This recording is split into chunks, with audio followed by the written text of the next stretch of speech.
உதயநிதி ஸ்டாலினோட கழக தலைவன், பவன் கல்யாணோட ஹரிஹர வீரமல்லு அப்படின்னு தமிழ்நாடு அண்ட் ஆந்திராவோட டெபுட்டி சிஎம், துணை முதலமைச்சர்களோட படங்கள்ல நடிச்சவங்க தான் இந்த நித்தி அகர்வால்.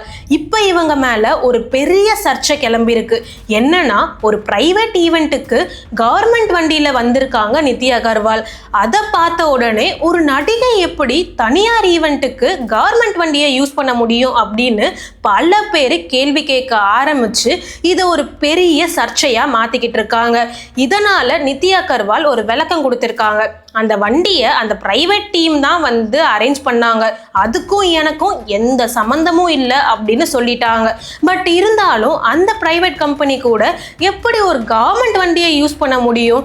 நித்தி அகர்வால் தமிழ்நாடு ஆந்திரா அப்படின்னு துணை முதலமைச்சர்களோட படங்கள்ல நடிச்சனால அவங்க அந்த கவர்மெண்ட் வண்டியை யூஸ் பண்றாங்க அப்படின்ற மாதிரி பல பேர் கமெண்ட் பண்ணிட்டு இருக்காங்க. நீங்களும் உங்க கருத்துக்களை கமெண்ட் பாக்ஸ்ல தெரிவிங்க.